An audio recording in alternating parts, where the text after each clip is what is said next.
on 97.3 The Fan.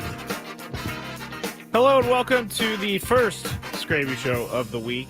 I'm Matt Skraby. Thank you for joining me here on 97.3 The Fan. We're going to go through a lot today. We're in the home stretch to the baseball season. So from here on out, we have lots of baseball to talk, and I can tell you I'm very, very excited to be able to talk some baseball. And once the Super Bowl's over, you get Monday to talk about it, and then you move into the baseball season. So we're going to talk about the Super Bowl. We're going to talk about some of the things seen around Padres spring training.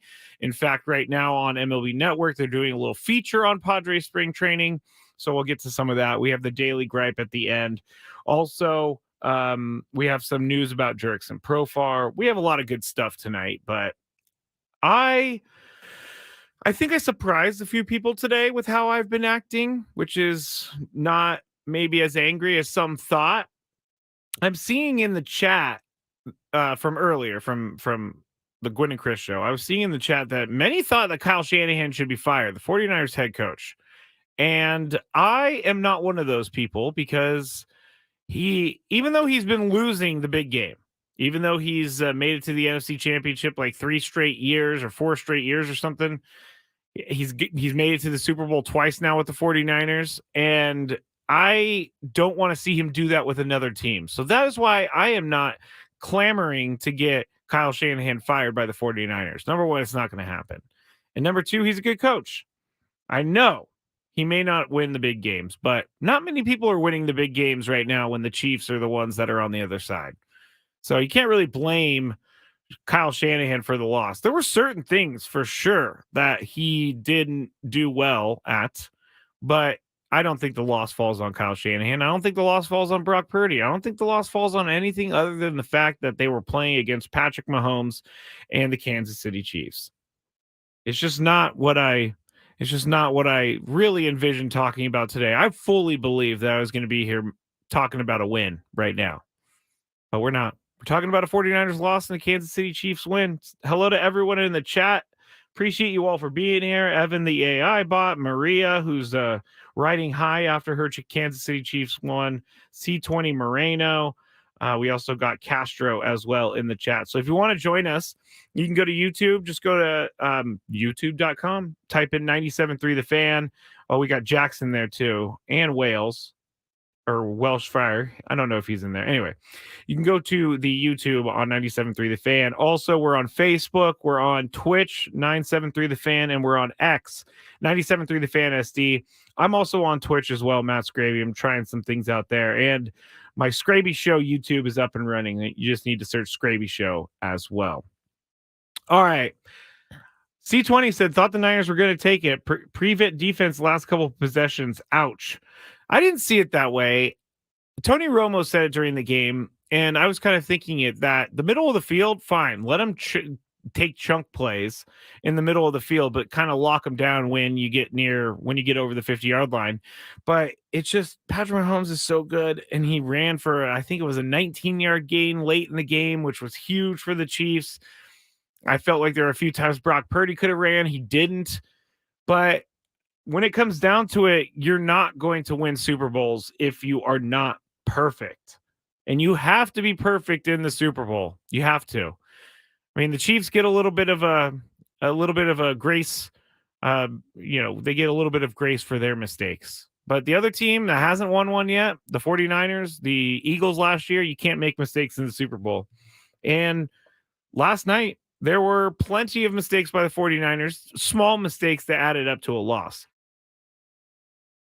You have Trent Williams, who got 2 penalties in a row. Trent Williams is considered the best left tackle in the entire NFL. And when you get 2 penalties on him in a row, it pushes you back after, some good gains.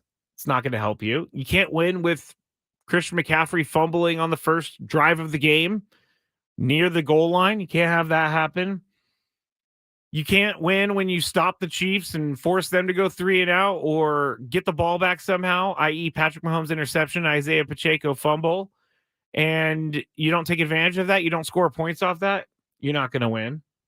if Kyle Shanahan didn't have any other, we're talking about the overtime plan here. I know he's been taking a lot of heat about that, specifically about taking the ball first, which his thought was if they get the ball back third, then it's sudden death after that, and they could go down and possibly kick a field goal and win the game. I don't have any issues with what Kyle Shanahan did yesterday, but these are the things that I was talking about on Friday previewing the game. I was saying that Kyle Shanahan's going to need to be perfect in every decision that he makes. And he's going to have to make the right decisions, like challenging plays that needed to be challenged and things like that. But not having an overtime, or at least communicating the overtime strategy to your team, that's a big miss, because Andy Reid on the other side, with his third Super Bowl and his 150 years of experience, thinks of all that stuff and puts someone on that. And so all these people saying fire Kyle Shanahan, not with you on that. I am not with you on firing Kyle Shanahan. He is a good coach, and he's going to win a Super Bowl at some point. I just don't want to have it be for another team. I really don't want it to have to be for the other team. The other thing I didn't like about Kyle Shanahan, if I'm going to nitpick, is that they went away from the run in the second half. They were running for 4 or 5 yards a gain. I don't know why they stopped. I mean, there was a few times that they got stopped and then had to throw, but Christian McCaffrey was looking pretty good in the game. I'm less disappointed today because both teams played incredibly hard, and there were no referee bungles. There were no things that it was just a really good, hard fought playoff game, hard fought Super Bowl. I can't remember the last time. I know there's been Super Bowls that have gone to overtime, but I can't remember the last time a Super Bowl went basically 5 quarters. That was crazy.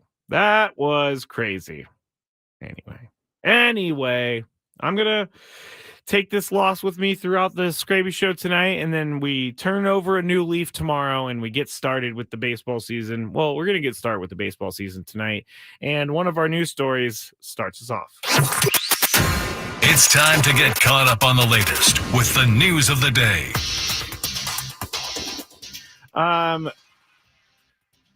Let's see. Evan is saying, talk about the Usher halftime. I didn't really see much of it. I thought it was great when I came back in. I saw him and Little John performing, but I wasn't in a place to watch the halftime show. If my team's not playing, I'm watching the halftime show. But I went outside and I walked around and I did all that stuff. Like, I think Chris usually goes and walks his dog during the halftime show. But I for some reason, just wasn't really into Usher at face value. But then when I came back in and he was singing all the songs that were like really popular when I was in high school, I was back in. I tell you. Junior says Usher looked like a dad doing aerobics. Well, if that is a dad doing aerobics, then I want to look like a dad doing aerobics, because Usher took off his shirt, and I know a lot of people freaked out. And if I'm 45 years old with that body, I'm not afraid to admit it. I would be pretty happy about that. I would be real happy about looking like Usher when I'm 45. Just going to keep doing SD fat loss, and maybe I'll get there one day. All right, news of the day. Jurickson Profar is coming back to the Padres, and the price is very right for Jurickson Profar to come back to the Padres. He is going to make $1 million, and then he has $1.5 million in incentives. So I guess the max contract for Jurickson Profar is going to be $2.5 million, which is right where the Padres want these guys. And we talked about it on Friday that they're going to have to bring in outfielders. And we talked about possibly trading for the Boston Red Sox center fielder, Jarren Duran, but nothing like that obviously came about over the weekend. They did find a left fielder. Now, I am excited that Jurickson's on the team. I really am excited that Jurickson Profar is back. I think he is a fun player. I think the fans love him. I think the players love him. I think the front office loves him. I just don't think that Jurickson Profar is the difference maker on the field. And I'm not trying to take away from the fact that he's back with the team, because he's very important to this team. I think we've seen that over the last couple of years. He does things that may not show up in the stat sheet, but I see the excitement for Jurickson Profar, and it leaves me with a little bit more to the imagination, because I don't think that if you go into the season with Jurickson Profar as your everyday left fielder, I don't think that's necessarily a great thing. He's a good player, but you can't put the team he can't put the team on his back. And I again am very happy that they got another outfielder in, and they got an outfielder in that we're all familiar with, and they got an outfielder in who loves being a San Diego Padre. That's all great stuff. But I guess I'm not really jumping out of my chair in excitement as some other people are, just because this isn't a huge signing. It's not. If you take away what Jurickson Profar has done for San Diego, he's just another guy around baseball. And maybe not just another guy, because he means a lot more to the San Diego Padres. So I shouldn't say he's just another guy. But if you take away his name and you say, hey, here's his stats, here's this person's stats, the Padres sign him, you'll be like, oh, all right. That's good. Not bad. Not good. But I know I'm kind of raining on the parade of Jurickson Profar, but it's just not a big needle mover for me. And I've been calling for them to get Jurickson Profar on the team. I know fans have been calling to get Jurickson Profar on the team, but there's still a lot more work to be done. And I'm looking forward, again, to seeing what happens in spring training. But to see that they're starting to fill out the roster is a really good thing. And I said on Friday that we're going to start getting more and more and more news about the Padres and their roster situation. So spring training has just begun, and we will be talking about spring training every single day leading up to the season. And I even talked to Adam, my boss, about when we are going to be broadcasting the first game on the radio. And the first game on the radio is going to be February 22nd, the first game for them against the Dodgers at 12:10 our time, 1:10 Arizona time. So that will be on the air, 97.3. And I look forward to hearing baseball on the radio. It's like my comfort place, my happy place when I get off work during the baseball season and I'm driving home and I just listen to Tony and Jesse, and it like makes me have that good summer feel. And so thinking about that gets me a little excited. We're not actually going to spring training this year, which is a bummer, but at the same time, I'm excited for baseball season to be back. I'm excited for Jesse and Tony to be back on the radio. I'm excited for more and more and more Padres stuff to be coming about here. Let's check the comments real quick. I saw someone, Annabelle says, Profar is the happiest, most energetic guy with good vibes. He's good for the team and clubhouse. I am in agreement with that. Just don't know that he's the player that is going to save the team. I just don't know. But he is good for the team, if that makes sense. I'm trying to like make it clear that I do like Jurickson Profar, but the signing was underwhelming for me, at least. I guess our first news story, our second news story will be the Chiefs win the Super Bowl, so whatever. Our third news story today is going to be about Charlie Hoffman. We just talked about it. We just heard from him. Charlie Hoffman, Poway High School guy. He is going on to the Genesis because he played his way in over the weekend at the Waste Management, and he was able to take second place alone because he had to go to a 2-hole playoff with Nick Taylor. Nick Taylor did make a long birdie putt at the end to win it. So it's not like Charlie Hoffman let it go. He actually posted a score and thought that was going to win, but Nick Taylor was awesome down the stretch. And it's one of those things where in golf, you can play the best that you've ever played and you could still lose. So that's just one of those situations where the guy had to make birdies. He made a ton of birdies. Let's see here. More comments on this.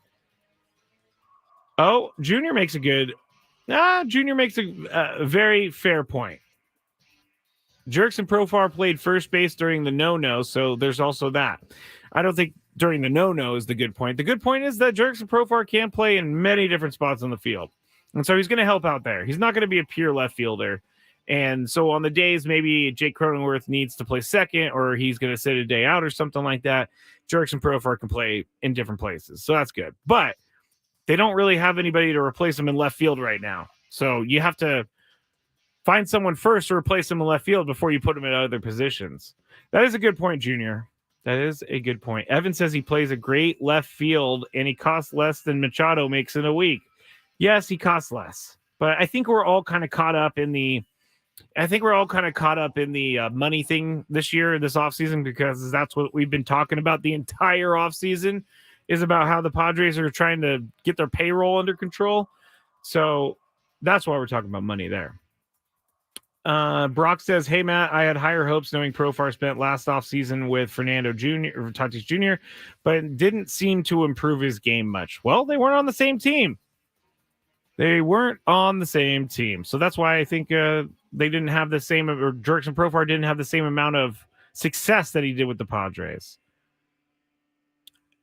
Cactus Man says, "Now he can sign Pham." Oh man, people were angry at Tommy Pham yesterday. They were very angry at Tommy Pham yesterday. I don't know if you saw this, but he went to the Super Bowl because he's a Las Vegas guy. He's originally from Las Vegas. So he went to the Super Bowl. He posted a picture of him in the stands.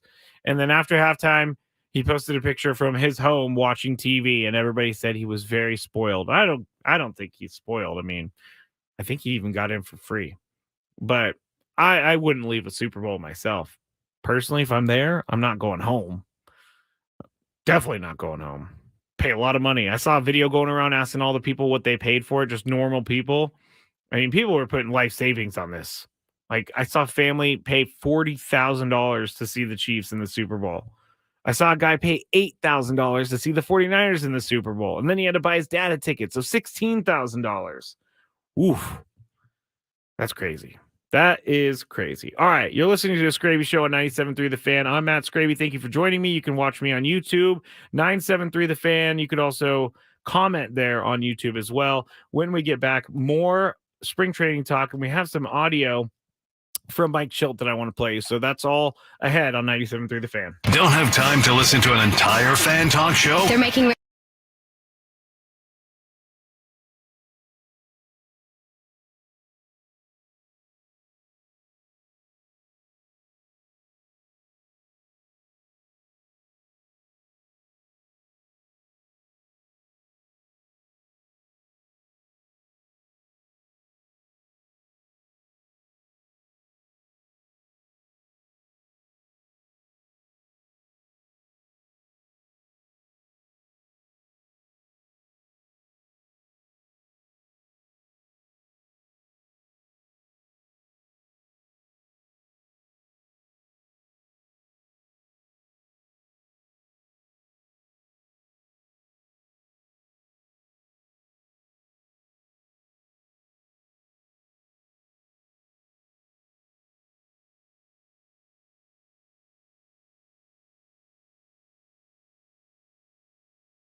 Matt Skraby back with you. The Skraby Show, 97.3 The Fan, dealing with my depression over here that the 49ers lost. This is probably the last time in a very long time we're going to talk 49ers, and a lot of you out there are probably really happy about that. I understand. No, not everyone is a fan of the 49ers. I get it. But I think I learned this time around that more fans than I thought really, really hate the 49ers. And I don't know why. I guess it's the fans or something. I asked someone earlier and they said it was the fans, but I'm not sure why. I don't feel like the 49ers have annoying players. I don't feel like they are a dirty team or anything like that. But you are allowed to hate them. It's okay, because I certainly have my teams I dislike.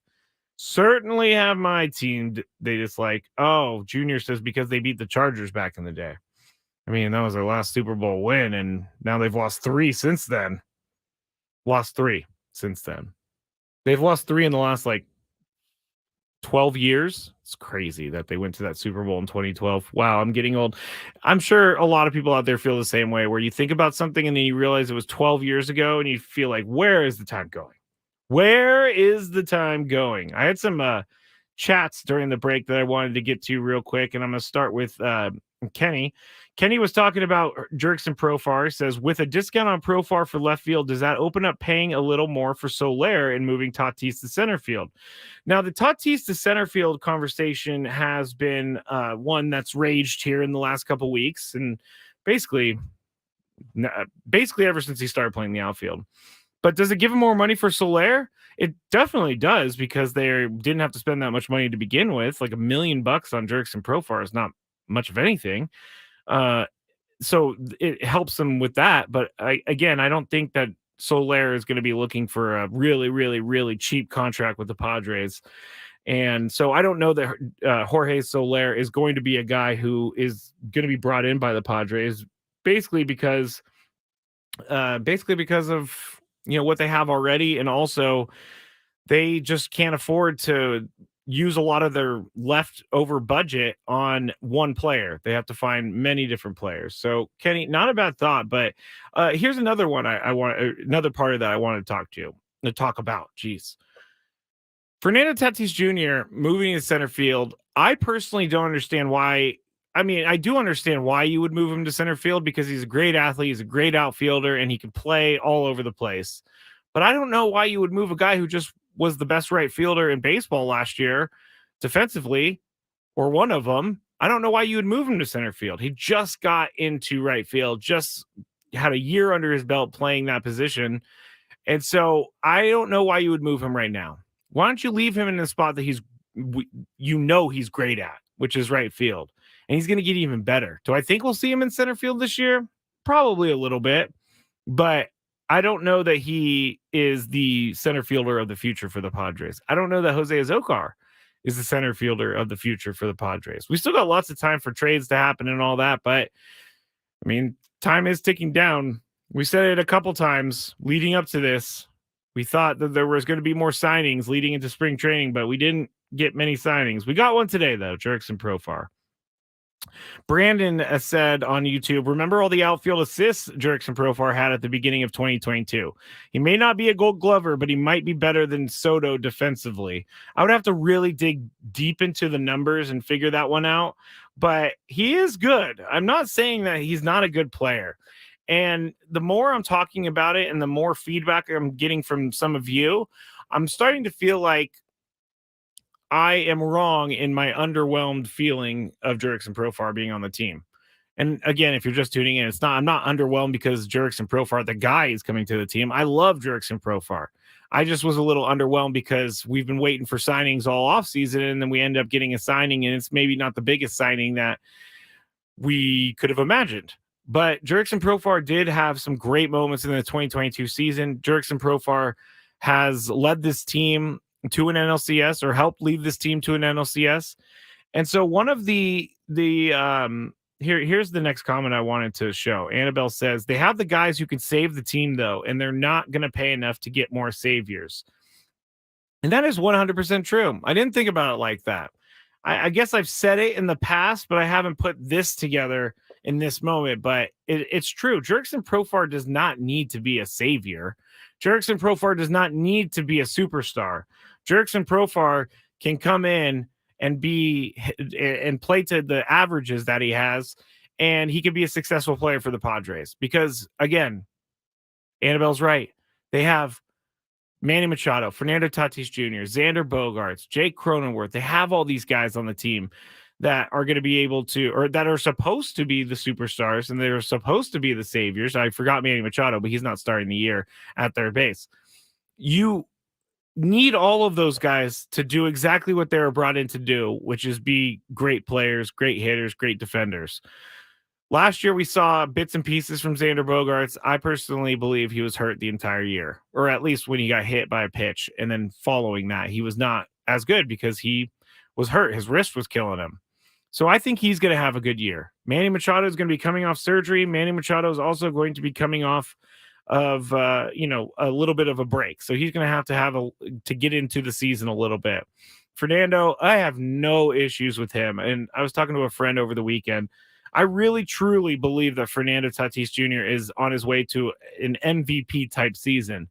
Just seeing what he did last year, seeing what he did, getting back into baseball form, getting back into the everyday grind of baseball. That's what Fernando Tatis Jr. needed, and he got it. And so this year he's going to be starting with a fresh slate, and he's going to jump right into the season and not have to warm up or get into the groove of things with the team. He's going to be ready to go. So I think from game number 1, Fernando Tatis Jr. is going to be an impact player for this team. And Jake Cronenworth, he's going to need to have a much, much, much better year. And he's going to have to provide some hits there in the middle of the lineup. I don't know where he's quite going to bat in this lineup, but if he's going to bat like 5th or 6th or 7th, he's going to need to be the guy who's driving in runs, because that's what they're paying him for. That's what they gave him the contract for, is to be that guy. And he has to have a little bit more pressure than Jurickson Profar. So in the end, yes, Annabelle, you're right. Jurickson does not need to be the savior, which takes a lot off of his plate. Nor do I think that the Padres were thinking he was going to be the savior. For me, maybe I was lumping it in a little bit too much with the roster on paper and some of the names that we've heard in the last couple weeks and months that are associated with the Padres. So I think maybe I was a little too underwhelmed by it, and I should have been a little bit warmer on the idea of bringing in Jurickson Profar, because he's a good player. As I said, very good player. Last chat that I wanted to share from Birdie on the base. I loved Fam's response on why he left the Super Bowl. And I bring this up because Tommy Pham was at the Super Bowl, and then he left the Super Bowl. And he left the Super Bowl, and then he said he didn't want to deal with people making him get up and go to the bathroom, go get drinks every 15 seconds. No one was sitting down. Fans were screaming in his ear. And I saw a comment on a tweet with this whole thing saying, hey, this is basically how I feel at every single Padres game. Yeah, but it's not the Super Bowl. So that's why Tommy Pham left. He didn't want to deal with all the people jogging back and forth throughout the entire game. All right. I told you about Mike Schilt, and he was speaking to the media, and Mike Schilt actually did a lot of speaking to the media. So he has, let's do this one, because a lot of people are curious about what, let me start that over. A lot of people are curious about where Jackson Merrill is going to play. Is he going to play the outfield? Is he going to play the infield? Is he going to mix in on this team at all in the first part of the year? Here's Mike Schilt talking to the media. The thing with Jackson is, again, he's versatile. I talked to Dennis about this in the offseason that, he can get out in the outfield, but he hasn't done it much historically. Has played there a little bit in some AA games, has been really intentional, and I think the organization did a nice job. And Jackson's been a voice and a participant in making sure he's getting his work at shortstop. He's also getting his work in the outfield, making sure we're keeping him, from a load management, especially in the off season, keeping him fresh. We're going to continue to be intentful about what that looks like, but we do want to kind of read the tea leaves and get him in the outfield and let him see what that looks like, and we have a more comfort with what he's done in the infield, and we'll kind of take it from there. The thing with Jackson is, again, he's versatile. Sorry about that. I let it replay, but there you go. He is versatile, and that's the biggest thing I think for a young player who's trying to find a place on the field. And I heard the Ben and Woods, they were talking about Jurickson Profar this morning, and I heard Woods saying, this is going to possibly, he was kind of bringing up some of the things that he saw around the Jurickson Profar signing. And he was saying, oh, some people are thinking that this may possibly jump it or impact Jackson Merrill's development and reps here in spring training. And being a versatile player takes all of that away, because you need to figure out how to play a bunch of different positions. And being a versatile player makes you so much more valuable to your team. I know just in daily life, if you can do a bunch of different things, you are a lot more valuable than you can if you can just do one thing. So Jackson Merrill being that guy, that's probably how he's going to break into the big leagues. He's going to be a guy who's going to go play wherever he needs to play, kind of round into the big leaguer form, and then see where they're at when that happens. But Jackson Merrill is going to be very, very interesting player to watch this spring training to see what he can do. Can he push his way into the opening day roster? Some people may think it's possible, and some people I don't think he'll even be on the team this season at all. I definitely think he's on the team this season at some point, but I don't know that we're going to see him maybe before the All-Star break. Because again, we've talked about this many times on this show, on Gwen and Chris, on the other shows. If these high-rated prospects play this year early in the year, then that means that there was some catastrophic injury or some reason they're going to be there by necessity and not by being there for backup purposes, where they're able to kind of settle into their major league life. So that's why I want to see those guys later in the year. Fresh legs, all of that stuff. I just saw this on the bottom of the screen on MLB Network, but Jesse Winker, remember that guy? He agreed to a deal with the Nationals. Kind of a fall from grace there. He was like the next thing there for a little bit, and now he's had some bad seasons back to back to back. So he's going to be with the Nationals to start the season. All right, I'm going to go through some of the chats here when we during the commercial break. When we get back, we have the Daily Gripe. We still have some more Padres from spring training. We still have some more Super Bowl thoughts, so stick with us. Also, we have some Ethan Salas. Sammy Lev caught up with him, so we'll hear from him when we get back here on the Skraby Show, 97.3 The Fan. Quinn and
All right, back here.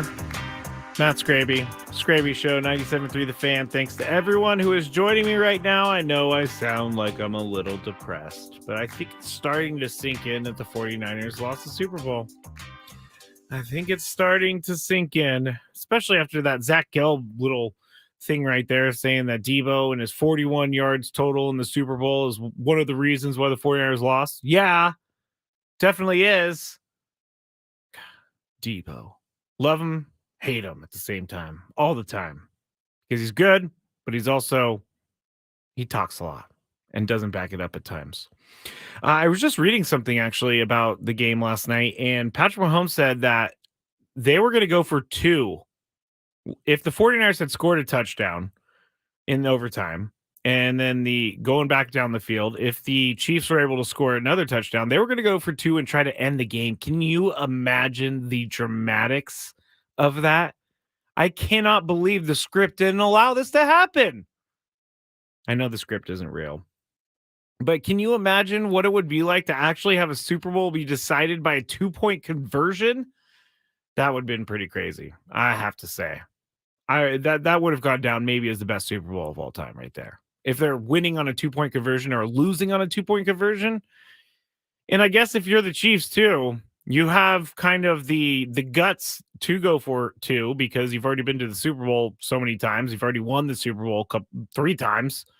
So when you have that many opportunities, you could do things that you would normally never do in a one appearance type of thing. So I found that pretty interesting to see that they were going to go for 2 because the thing about the Chiefs is that, like I said earlier, they are ready for everything. And so they had a play that they were going to use for 2, and it would probably have worked. Again, I think the 49ers just ran into Patrick Mahomes. That's what they ran into. And Patrick Mahomes saying he wants 3 he wants more titles. They're not done. They want to go for 3 in a row. They're going to have a huge target on their back next year because no one wants to see them go 3 in a row in the NFL. No one wants to see them go for 3 in a row in the NFL. I promise you that. Some of the chats we got throughout the break, Cactus Man says, Profar just needs to be Profar. And he does. You're right. You're absolutely right. I should have just said that earlier instead of saying he needs to be a superstar. He just needs to play with it himself. He's not the superstar type caliber player. But yeah, Profar is Profar. He will bring good things to this team. Cactus Man also said that Jackson Merrill going to be the wild card this year. That's totally possible. Totally possible that Jackson Merrill could be the wild card this year. I hope that's true. He's going to come up at some point. And if he's the wild card, if he's the guy who gets things going, even better. That would work for me. Junior says, we can't make any fan rap videos or anything like that. We have to compose ourselves as fans and not allow another jinx. Great point, Junior. That's what's in. If you know, you know. But yeah, that rap video was pretty hilarious, I gotta say. And then the final one. I was surprised listening to you guys today that Profar's batting average was so low batting on the left side. It was like 220 left versus 275 right. I always thought lefty was his strength.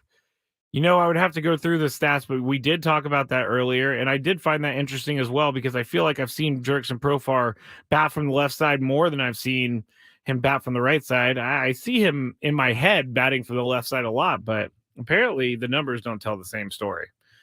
So that's even though he is 220 from the left side and they need lefty batters, I would still take a switch hitting Jurickson Profar over a righty that is 240. A regular average hitter.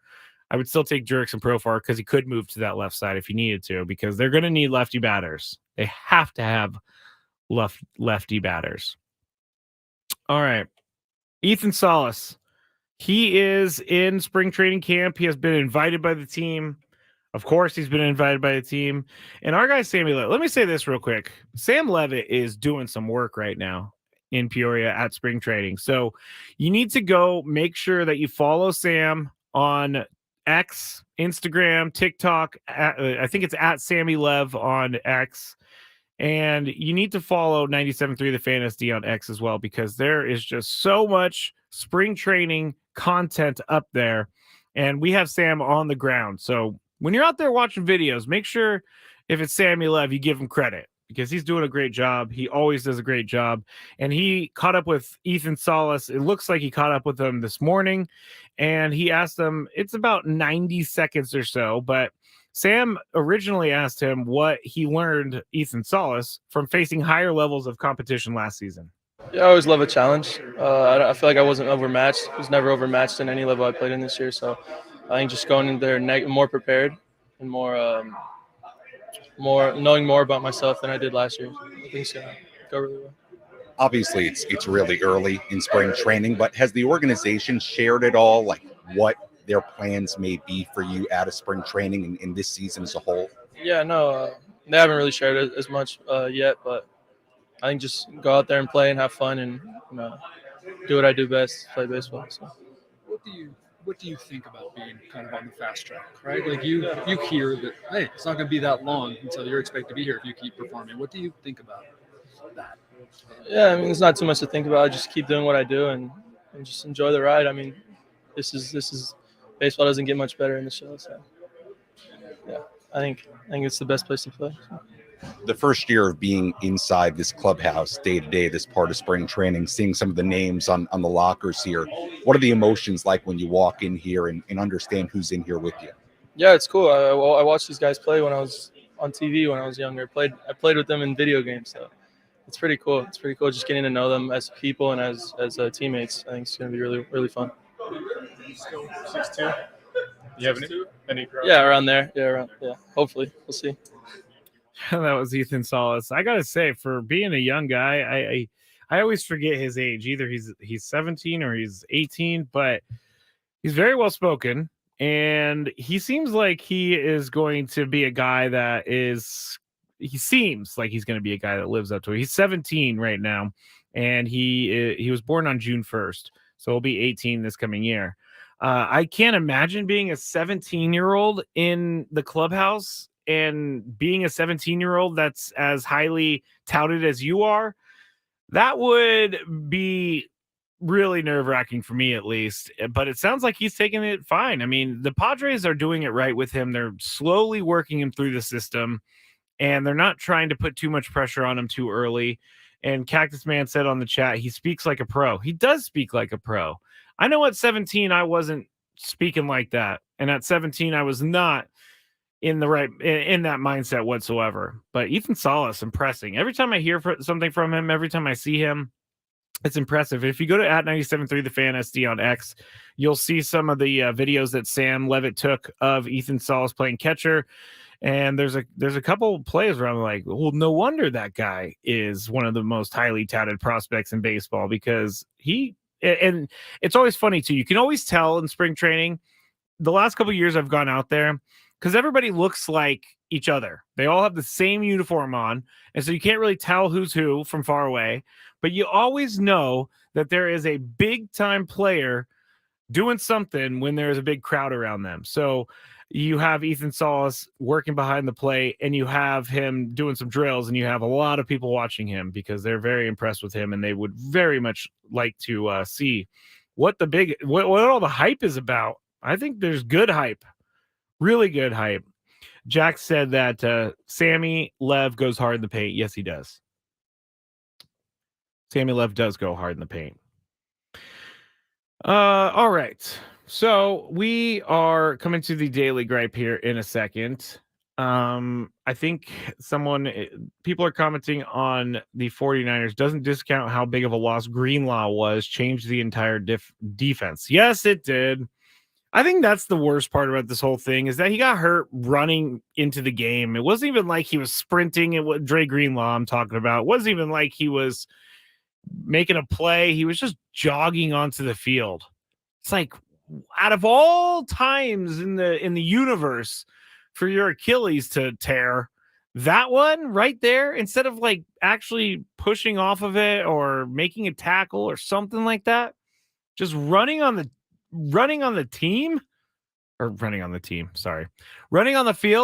That was a brain malfunction. Running on the field, just snapping your Achilles in the Super Bowl, not good. Brandon says, when you were 17, you were teammates with Kevin O'Connell. That is 100% true, Brandon. I was teammates with Kevin O'Connell, who now coaches the Viking. Yeah, he coaches the Vikings. He's the head coach for them. He's going to be brought back next year. But Kevin O'Connell, born on the same day, played on the same high school football team. So, I'm basically like a professional coach at some point in time. I'm going to be. Someone's going to bring me in. I swear. I swear to you, someone's going to bring me in. Some of the other stuff that happened over the weekend while we are killing the last little bit of the show, the Caitlin Clark Iowa Hawkeyes. Now, I watched this game yesterday. It was yesterday, right? Or Saturday, whatever day it was. I am so bad with time. It's ridiculous. But I was watching it, and I was watching to see her break the scoring record. And so I think it was FS1 that was playing the game, and they had a little box in the corner that said how many points she needed to break the record or tie the record. And in the fourth quarter, I was waiting for her just to go off. She had 9 minutes to go when I checked, and she had 8 points to go. So I thought, she's going to get this no problem. She's going to get it in the next couple minutes. And then I turned it back on with like 4 minutes to go, still at 8 points. And then I turned it back on, still at 8 points. And not only that, but the Iowa team lost like a huge lead. So I thought that was pretty crazy. Chris and I were talking about this in the break, but like when your team is by far and away like the best team in the country, the Iowa Hawkeyes are a very good basketball team. And they've won a lot of games. And I guess Caitlin Clark was very hard on her teammates after saying that they have to get better after being beat like that. But it's like, yeah, it's okay. You've won 31 games. But then again, that's why Caitlin Clark is probably going to go down as the best women's basketball player of all time, because she really, really wants to. She really wants to put herself on the women's basketball map, and she's already doing that. And so I was 100% into that until I found out that she wasn't able to break the record. That stunk. That really stunk. Sometimes the chat gets a little too crazy. I get out of the corner of my eye something that I see, and then I go to read it, and then I realize I can't read it. I realize I can't. The Padres are going to be at spring training tomorrow. Obviously, Sam Levitt is going to be out at spring training tomorrow, so make sure you check everything for that. And right now, it is time for this. What's annoying Skraby today? Let's find out. It's time for the Daily Gripe. Always go to Sam Levitt for your Padres content. Always go to Sam Levitt and 97.3 The Fan, because that's the only place you're going to get legit content from spring training, at least right now for this morning. I can't say who else is there because I don't know, but Sammy Lev is always putting stuff up. All right, Daily Gripe. I guess I had a few over the weekend, but I'm going to choose one that is... It's already kind of been mentioned, and I talked about it when people were on FaceTime in public, but I'm going to do this. I'm going to put it to the phone, because I cannot stand when people have conversations on the phone in public places. And this is not FaceTime. FaceTime was a whole different thing, but like public places that they should not be having conversations in, like a gym. Why is anybody having a conversation at the gym? I don't get why you need to be on the phone doing your steps, getting your workout in, but still talk to people. Do people understand that you could do these things by yourself? And who on the other end of the phone is wanting to talk to that person while they're working out? I don't understand any of that. Jack says, especially at the gym. You're right, Jax. Because this is a very annoying thing. So I saw it was at the gym, and it was also in a waiting room when I was getting my car fixed last week, or getting it serviced for the first time. Someone was talking in the waiting room on the phone like they were at their own house. I don't need to hear your conversation with your cousin Mo. I don't need it. Go outside. There are plenty of spots for you to sit outside and talk on the phone. It's just ridiculous. I'm not a big fan of that. I'm not a big fan of the look at me things, which is talking on a phone in a public place. To me, is a look at me thing. All right, that's it for the Skraby Show. Thank you so much for being with me. Thank you for taking it easy on me with the 49ers losing. Thank you for being on the chat. I'll be back tomorrow. Chris will be back tomorrow. Tony will be back tomorrow. Ben and Wood start at 6 a.m. Thanks for listening to the Skraby Show.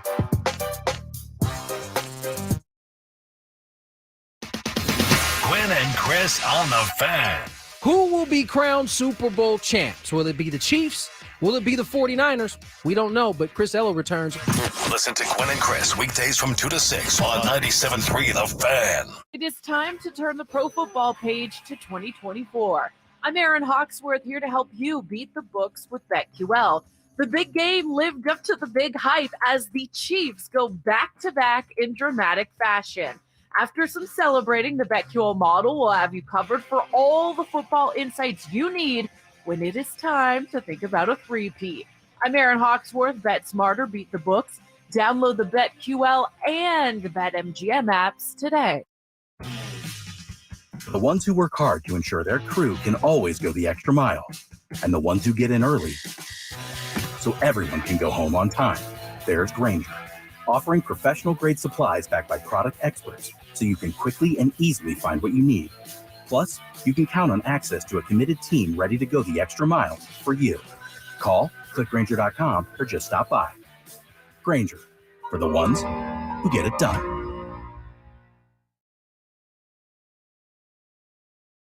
Get started on your degree or certificate right here in San Diego. Discover more than 125 degree and certificate programs, faster onboarding, and more. Plus, you can get personalized local support services and take online or hybrid